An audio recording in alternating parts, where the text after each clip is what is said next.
এবার ইসরায়েলের বিজ্ঞানীদেরকে লক্ষ্য করে ক্ষেপণাস্ত্র হামলা করছে ইরান। ইসরায়েলের বিজ্ঞানের মুকুটের রত্ন খ্যাত ইনস্টিটিউটে হামলা করেছে ইরান। তেহরানের ক্ষেপণাস্ত্রে প্রতিষ্ঠানটির ব্যাপক ক্ষতি হয়। বছরের পর বছর ধরে ইসরায়েল ইরানের পারমাণবিক বিজ্ঞানীদের লক্ষ্য করে প্রতিহিংসামূলক কার্যকলাপ করে আসছে।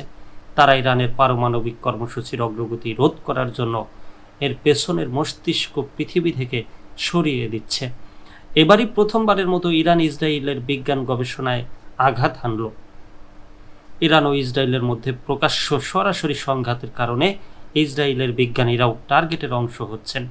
ইরানি ক্ষেপণাস্ত্র জীবন বিজ্ঞান এবং পদার্থবিদ্যা সহ অন্যান্য ক্ষেত্রের জন্য পরিচিত একটি শীর্ষস্থানীয় গবেষণা প্রতিষ্ঠানে আঘাত করার পর তা স্পষ্ট হয়।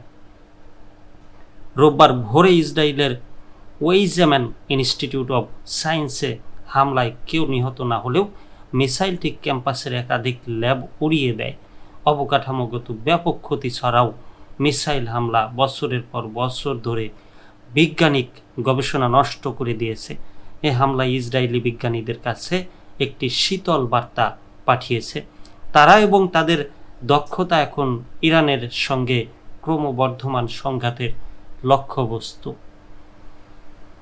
অমানবিক কোষ জীববিজ্ঞান বিভাগের অধ্যাপক ওরেন শোলডিনার বলেছেন, আমার ল্যাবটি হামলায় ধ্বংস হয়ে গেছে।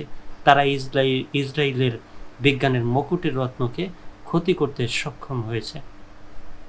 এদিকে ইরানি ক্ষেপণাস্ত্র উৎক্ষেপণ প্ল্যাটফর্মে বোমা হামলা চালিয়ে কমান্ডারকে হত্যা করেছে শুক্রবার ইসরায়েলি সেনাবাহিনী দাবি করেছে।